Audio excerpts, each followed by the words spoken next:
Bobi Wine is an indisciplined one. There are more disciplined people. Circle for all. Then number 3, I want to start a circle for all because the elected leaders, we have got a big number of elected leaders. If you take the LC1 committee, these are 11 people. And the villages in Uganda are more than 61,000. So you are talking of 600,000, almost 700,000 people. Now, those leaders apparently have been excluded from wealth creation. Because when they go there, they are told, for you are a leader, you don't come here. And then they have nowhere to go. So you have all those leaders in the LC1 system. Then you have the councillors at the sub-county. Then you have the other leaders. Then you have the NRM leaders, the structures of the leagues. And I invite the other parties, if they have structures, they are most welcome. Once you are a leader, you are a leader. It must be a registered party. No, I cannot. I don't want to be arrested for aiding and abetting illegality. But by working with groups which are not registered under the law. So these leaders, we shall also form a fund for them, so that they can have their own bank. And even when he retires, even when he's no longer elected, he should remain. He should remain. Once he was there, he should remain, so that we give them support. SACCO, I will see how to. I will bring a supplementary if necessary.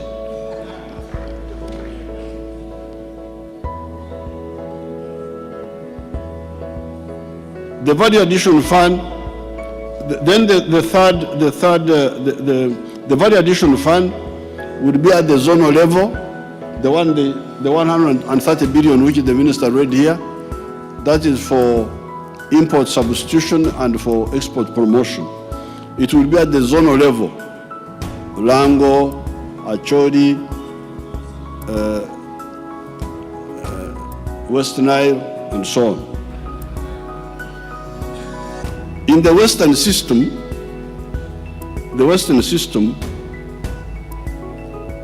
they call this fair comment.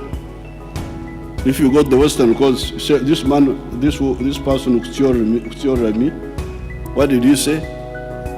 He said my mother was this and that. Is this true that it was? Then if it was, then it's fair comment. It's no problem. But with the Banyankole system, even if it is true, you have no right to bring it up because it has no useful purpose. The court would only concern itself in what they call establishing the facts, in quotes. However, some of the facts are not helpful to society. Similarly, last week, I admit that I committed the offense of obscuring the opposition when I said that they were neither government nor opposition, but they were doing, I used some strong words there, which I don't want to repeat here. I withdrew it. Oh, very, very good. And I quoted some facts.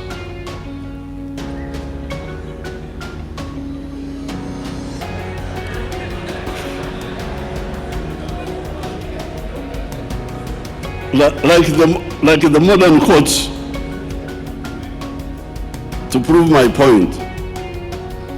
The points I put before the public court were that for 24 years of Uganda's independence, I was in the opposition. I was in DP from 1960 to 70, briefly in UPC, September 1970 to January 1971, only 5 months. From NASA, 1971 to 1980, UNLF, 1971 to 80, PRA, NRA, NRM, 1981 to 1986. So for 24 years of Uganda's independence, I was actually in the opposition.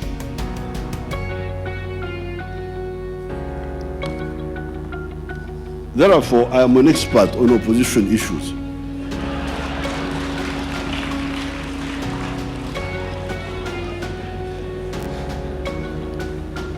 However,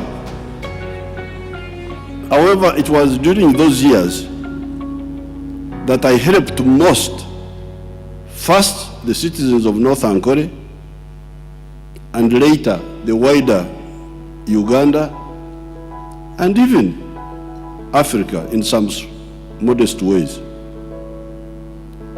With the local community, the Banyankole, the main challenge was to wake them up from tradition and help them to see the importance of modernization as we keep the positive elements of tradition. That was the big problem. And you, honorable members, you better pay attention to this issue. This is a modern world. People need money, but you find people, they are just seated in tradition without looking for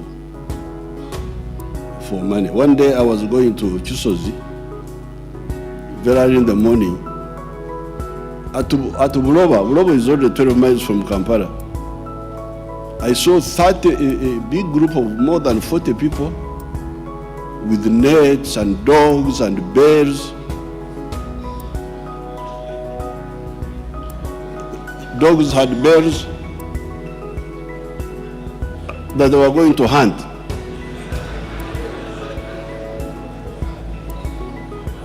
What were they going to hunt? They were going to hunt something called omusu.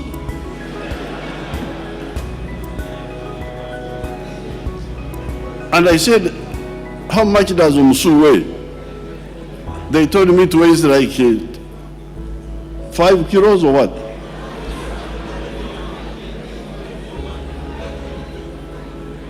And they would spend the whole day.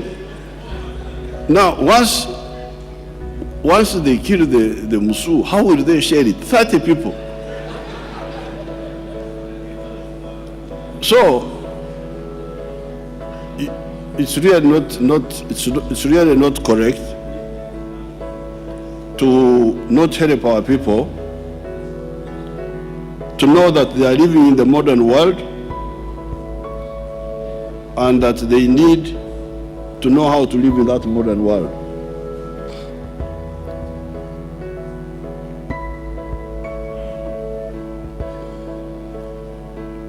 So the challenge which I confronted in Ankole was to wake up those Banyankole from their traditions and tell them how to try and survive in the modern world. Our community's tradition of exogamous marriages, as opposed to endogenous marriages, must be maintained because it avoids inbreeding called Obutembani Nyankole, etc. However, the Banyankole custom of drinking milk without boiling it had to face my wrath when I came to know that a Frenchman, Louis Pasteur, in the year 1862, had discovered organisms that cannot be seen by our naked eyes, known as bacteria, that do both evil and good, depending on their types, that are found in foods, water, etc.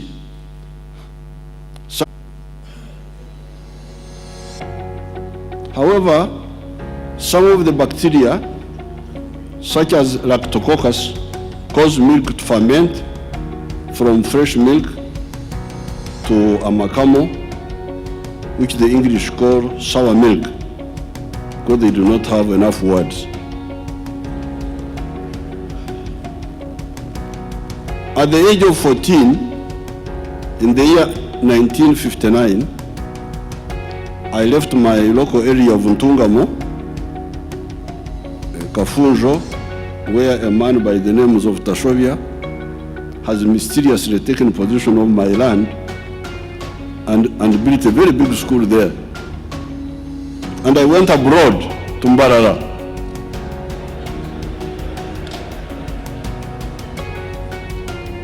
For the first time, stay away for some months from home. The Ntungamoists regarded Mbarara, only 40 miles away, as so far away that they would say, it will take you a long time, like somebody going to Mbarara. And it was just 40 miles away. In Mbarara High School, Sunday was a visiting day.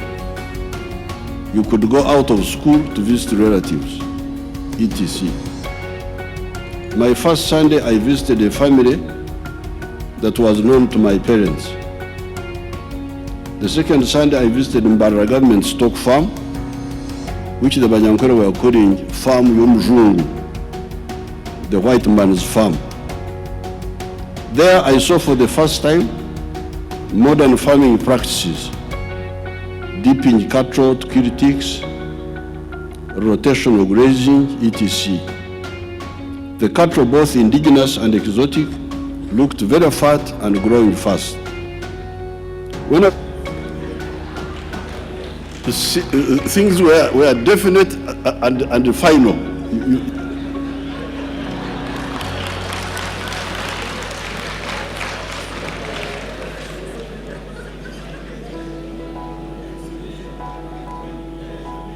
Nevertheless, during that time, it was during that time that I started working on changing the people around me, change Uganda through the student movement, contributing to Africa by visiting the liberated areas of Mozambique in 1968, while still a university student. With the socio-economic transformation of North Ankole, although I belonged to the opposition, DP, I worked under and with some positive elements of UPC, which was controlling the government. Why? I did not want UPC to interfere with my mission of transforming my people from nomadism, subsistence farming, etc., to quasi-modern farming, to education for their children, better health, better houses, etc. As the DP supporters, we had tried to win in 1962, but the UPC and Kawaka Yeka, using hooliganism, attacking people, cutting people's coffee, gerrymandering constituencies, etc., had been declared winners by Mr. Piguram, the departing British Director of Elections. As a pro-people activist, I could not stop working on the modernization of my people because UPC and Kabaka Yeka had undemocratically grabbed power, assisted by the incompetent election machinery of the British. As long as the new rulers did not stop people going from attending classes in the school system and did not stop us from sensitizing our people about modernization, we continued. Our method of work was to use small meetings to pass on the non-political, purely developmental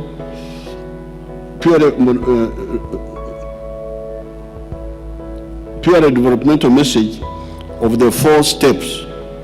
Stop nomadism, go from subsistence farming to commercial farming, do so with the Echibaro. Echibaro is Chura, Otita, Aymar. Chura is Luo. And later on, started talking about stopping land fragmentation on inheritance. No message about politics that would invite the clamp down from UPC after they had destroyed their opportunistic allies, the Kabaka Yeka. In fact, after our studies in the universities, many of us joined government departments, and I even joined UPC in September 1970, and even encouraged the Nyabushozi area people to join UPC. Political parties are a means to an end. They cannot be an end in themselves. The end is to transform the people, the family, the area, the country, and Africa. Transform them how? By making everybody join the modernity of the four sectors: commercial agriculture with Chura, industries, like the minister was showing you here, services, and ICT. To have subsistence farmers in your area continuously, and you call yourself a leader, you are a mockery of leadership. That's not Oktiora, that's now advice, Okhabra. That is Okhabra now. This is Okwabra, it's not Oktiora. We actually wanted to help UPC deliver, but their internal weaknesses could not allow them. Because of Benchwanko was on my side. The other ones were on the other side. Because there is no personal enmity between me and those families.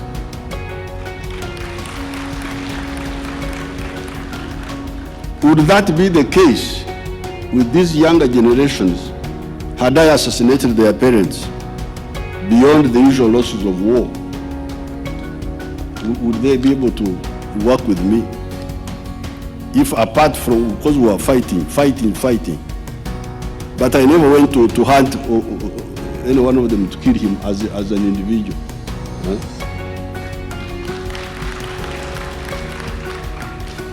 Before the war, we were very careful not to arouse the suspicion of UPC, which would cause them to interfere with our socio-economic transformation efforts. I remember, for instance, the incident in Kazo Primary School, where all the elders of what is now Chirhura district were gathered to discuss the plans of building Karo Secondary School as a parents' school. The issue of fundraising came up. This was in 1967, when I was aged 22 years of age. I warned them not to collect funds without the knowledge of the UPC government. Otherwise, they may think that we are raising money to fight them. When I checked, I found that there was even a law known as the Public Collections Act of 1966. I had to come with two elders to the police headquarters in the Parliament building here, and we got the permission of the police. So we had to act legally and transparently, so that the UPC don't suspect us. Because when they suspect us, of course for them they were even more dangerous. They could act irrationally and kill us. No, tear gas is a milder,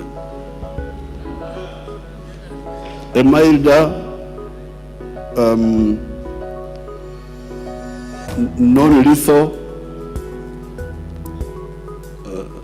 disciplining means.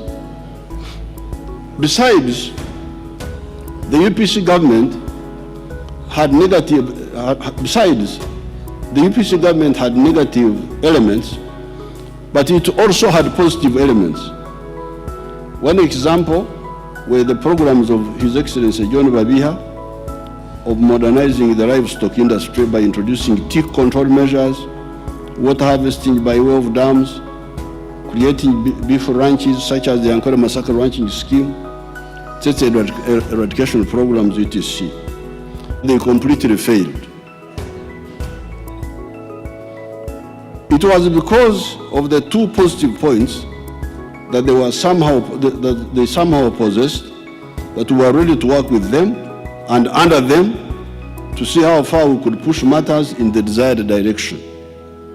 Since they were panicky, not well informed about security and defense, ideologically limited, and therefore putschist. Putschist, people want things shortcuts. We were careful not to make them misunderstand us as people who intended to fight them. To do so would be ideologically and strategically bankrupt on our side, because they would then deny us the opportunities to preach transformation like we did between 1966 and 1971. When therefore I see groups who say that they are opposition but preach disruption, support arson, do not use many opportunities that are available to sensitize people under them to metamorphose socio-economically, yet some of them are drawing huge salaries from the consolidation fund,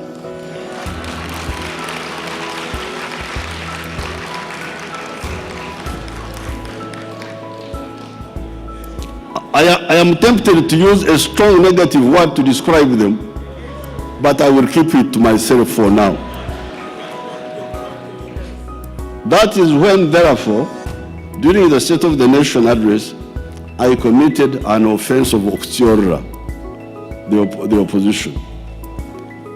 Under the Banyankole Bahoro Banyakitara jurisprudence, I would nevertheless most likely escape punishment, a cheneso, because the community is shouting in unison that Bakatukabya, we are tired of the negativity of those people. Because that's what the Karamojong were telling me. Actually, this was a formal declaration in their speech. You go and read. Do you have a copy of the speech? You give it to them. Regarding the Kurengeza, we now come to the Kurengeza. It is what in English they would probably call a cryptic remark. It is like a boy who notes that his mother was sitting carelessly around the fire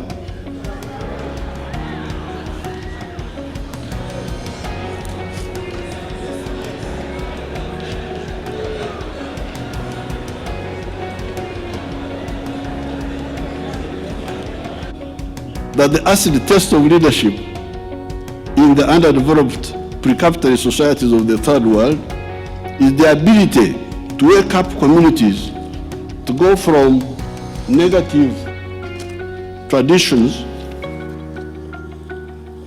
to the money economy with the Chibaro, Chura, or Aymar or Tita, where this has been done, such as in South Korea, China recently, the societies have become affluent. Where it has not been done, like in Central and South America, Africa, etc., you can see the misery of the people on the television. People from these people whom Trump is trying to keep out. Those have leaders, but they are leaders who don't know what to do. So those countries are stuck. Where I don't have people going to America to go through the borders. I regard it as a big mistake to be part of a society, and I am a leader, but I fail to guide them. Ideas-wise, about socio-economic metamorphosis. The Kurenja, therefore, is a benign activity that will not attract a Beneso punishments. Just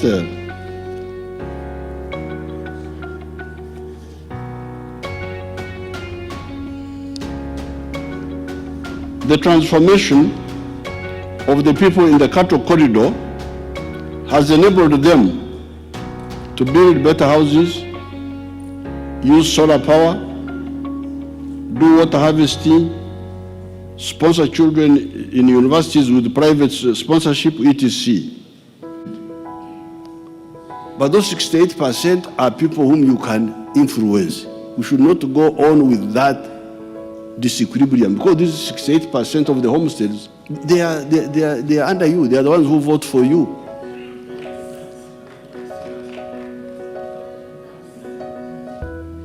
Yes, some indirect tax, yes, but not the big one. The big money comes from other people.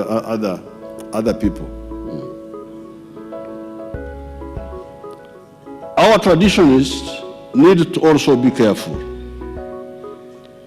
Europe was greatly assisted by the Enlightenment and rationalist movement that started from the classical times of Plato and others.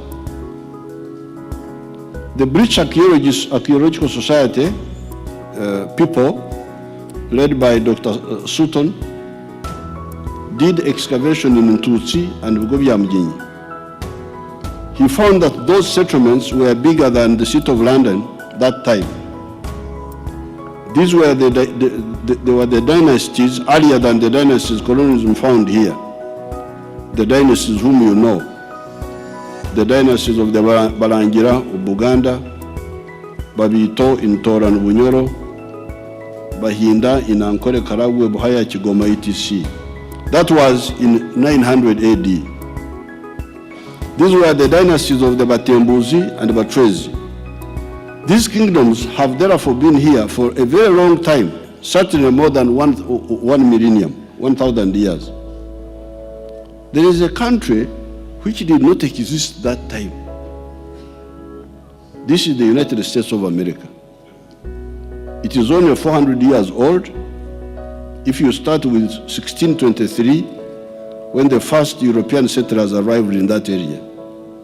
It is now the most powerful country in the world, more powerful than all the old kingdoms of Europe, not to mention the ones of Africa. Therefore, the traditionalists, like the careerists I talked about above, need to be careful. Do not continue to kugumaza, divert the attention of our people, or even to obstruct them. Sebambi had told me about his determination to make her daughter the heir.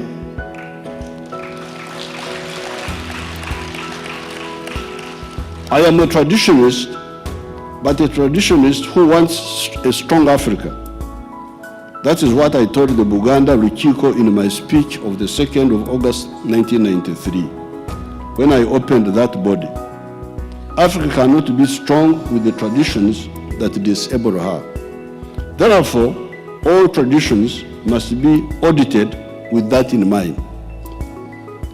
I saw lawyer Mulira arguing legally about the issue of the heir to Professor Sebambi. With me, when dealing with issues, I never start with the legality, but with legitimacy. Is it legitimate? Is it reasonable? Is it rational for girls to inherit their parents' wealth and responsibilities in some circumstances?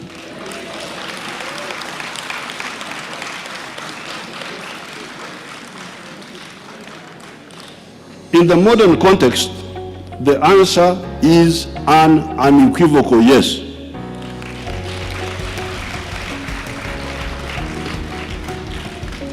Yes, the Banyankore in the past never allowed girls to inherit for very good reasons of that time. The Banyankore, like the other tribes of this area, are exogamous. Exogamous means you marry outside your clan. You don't marry within. When you marry within, they call it endogamous. They are exogamous and also patrilineal. Moreover, the clans were sometimes at war with one another. Since the girl had to marry outside the clan, was it wise to allow her to take the heritage of the clan to the clan of her marriage? What if this clan was to fight us tomorrow. Because that was the logic of that time. What if that clan where this girl has gone, what if they were turned against us? Those were the considerations of that time, and they were legitimate. Today, however, the considerations are different. The main challenge is to produce modern wealth. This is the challenge we have, produce modern wealth. Produce modern wealth, commercial agriculture, factories, hotels, ICT companies, etc.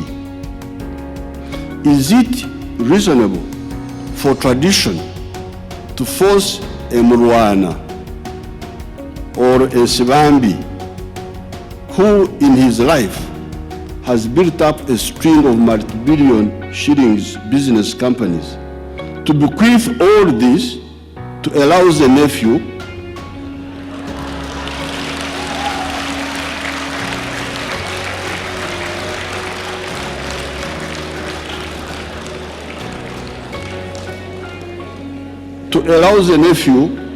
because he is a male, or to leave the powers of selecting the heir to the clan members, some of whom may not have bothered to wake up to the need of modernization.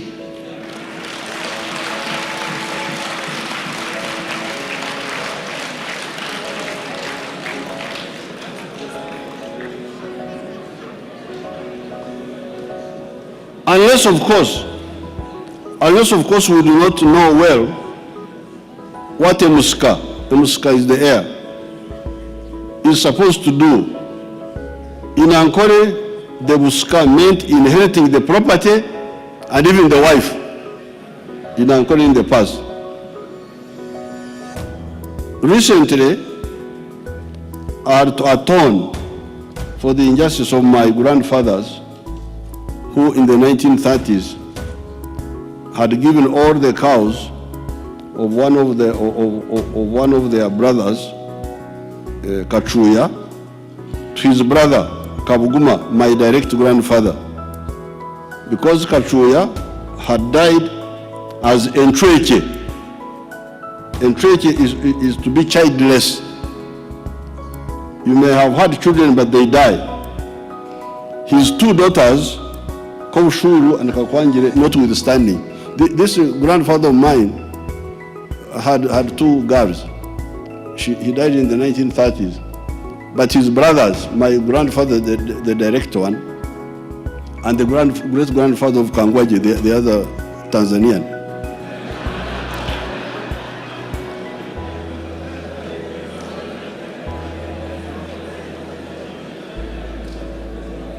So because their brother died, he had only girls, they said he was an Entreche.